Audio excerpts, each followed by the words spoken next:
You see, chosen ones, empaths, if we've been on this journey now for a while of healing and we're no longer trauma bonded to the extent that we were, we no longer suffer from codependency issues, because initially we do feel those tendencies very highly, immediately after the relationship ended with the narcissist, whether you were discarded or you had to get rid of them.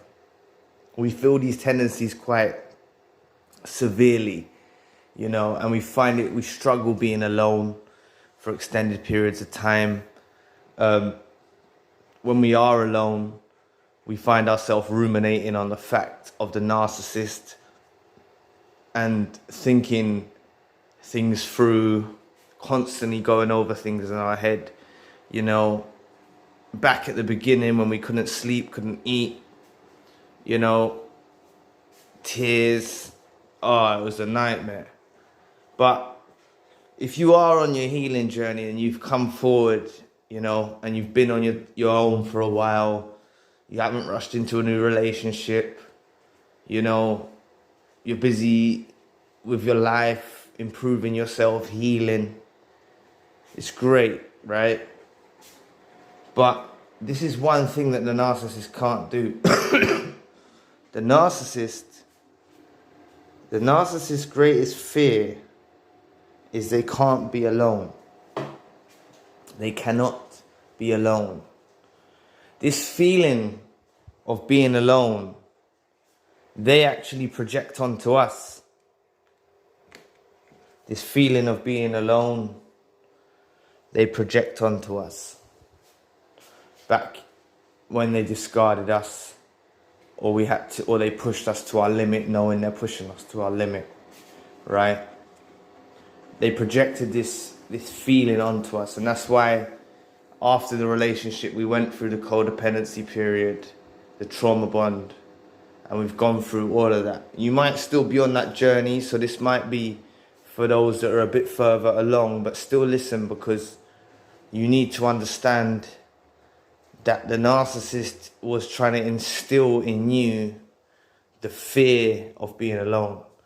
Please press the like and subscribe button, help your brother out. It will take 2 seconds of your time. Thank you. They find themselves drifting in and out of relationships, especially if they was in a relationship with an empath or a chosen one.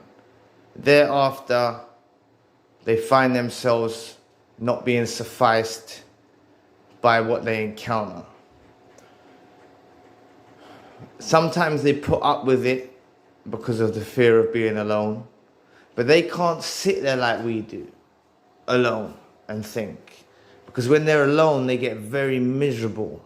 They die out. They decompose. If you leave a narcissist alone, just with their own, living in their house by themselves for a month, you want to see them after the month. They can't handle it. They cannot handle it one bit. There'll be a state, face peeling. Man, trust me, it's like they die. It's like they die when they don't have supply. They start dying, That's why they will settle for anything they can get their hands on. They're desperate. They're very desperate. They will run through a whole bunch of people just looking for the decent supply, They'll be doing all sorts of sexual things, disgusting things, with all sorts of people just to find that potent supply. And then, sometimes after they've been through these whole bunch of people, they'll come back pleading to us to take them back after they've been with numerous people. Like we're going to do that, because we're not. Because through our time, we've built our value up, and we've realized that yes, the narcissist was there for a period of time, but who's really struggling with being alone now? Because it's not us, it's the narcissist. Everything that we felt, every bit of pain that we felt through being alone, God and the universe is on our side and causes these demonic entities, the narcissist, to become fixated on filling that void of loneliness. That's all they do. So our little, however long it was, some of us have even been in grieving processes for years. But regardless, these lot have got a lifetime of it. These lot have got a lifetime of fighting loneliness. Because even when they're with the new supply, even when they're in these situations with the new supply, they still feel alone. And why do they feel alone? Because they don't have us, and they don't have that potent supply. And it dwells in their mind eternally, right? They will remember in the next realm, when they're held accountable for all the actions they've done. They're held accountable in this world. They'll face the wrath of it through the karma, but they're also held accountable in the next world. And that's why I say they'll live for eternity. They'll live on eternally, realizing the mistake they made by messing with a chosen one and an empath. Because we have a light. We are anointed by God. We have a light about us. And I'm not saying anointing and you have to be a particular religion, or you have to be a particular creed or a sect or a type of religion. I'm talking about we have the blessing given from the Most High, from God, from the universe, on our souls, on our spirit, on our body, on our head, on our mind, on our thoughts, on every part of our body, and how we're constructed is done in the form of the power of God.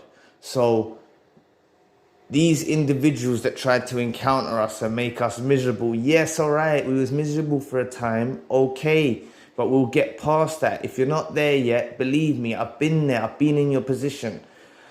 I've gone through the hardest thing. Friends don't understand, family don't understand, counselors, if you go to them, they don't really understand narcissistic abuse. Like, I've been there, and that's why we resonate with one another, because we've all been there. You know, all of us are on this journey together, right? You're not alone in this battle. You're not alone, you know. We've been through it as well. So that little period of loneliness and the period of codependency issues and trauma bond issues doesn't last forever. You know, I've said this before. There's a light at the end of the tunnel, and it's not a train. And you're going to get to that light, and you're going to replace the darkness they left you with, and we're going to turn it into light, you know, and we're going to leave them wandering, going around, finding new supplies, trying to source a potent energy source that we had in other people. They can do that. We can leave them doing that, you know. Let's leave them doing that, because all they're doing is fighting the loneliness, because they're fighting their greatest fear of them not being able to be alone. They fight being alone every day. And they projected this fear, as I said earlier on, onto us for that period of time. That's why they discarded us in a brutal way. That's why they pushed us to our breaking point. They wanted us to be alone. They wanted to try and bring misery into our lives. But we as chosen ones learn to love, and empaths learn to love alone time. We learn to thrive in it. You know, this is when we get to our brilliance, our peak, our pinnacle. We really evolve spiritually in this time alone. There's a power in solitude. There's a power in being alone for an extended period of time. I'm not saying that we need to do it for life, but you know, we can handle a couple years being alone, literally really healing. Because, you know, if I go back 3 years or something, yeah, and I try to say to myself I was ready to move on, I had potential chances, I was speaking to new people, stuff like that, I wasn't ready. I was still so broken. Whereas now, I'm not ready to let anybody in my life that's not worthy of what I want. And I'm not being harsh there. I'm just saying, like, I've got a particular thing that I'm looking for, And I'm not going to allow any rubbish into my life like I was doing even 3 years ago, and like what I'd done to the worst possible extent with the narcissist. You know? Honestly, if I had this knowledge I had now, and we met the narcissist and we didn't know they're a narcissist, we would have seen all the red flags. We would have got out at the first turn, you know? We would read them like an open book. It's only because we've gone through this blind and we wasn't awake. Now we're awake, man. It's a beautiful thing. So let's leave this narcissist as what the video is about. Fighting loneliness every day. And yeah, all right, they got a little win on us because we went through a period of loneliness. They had us, but it's not really a win because it's a catch-22, as I mentioned in my previous video. This is what they run into an awful lot. It's because they actually feel that within themselves every day. Even when they're with people, they feel alone.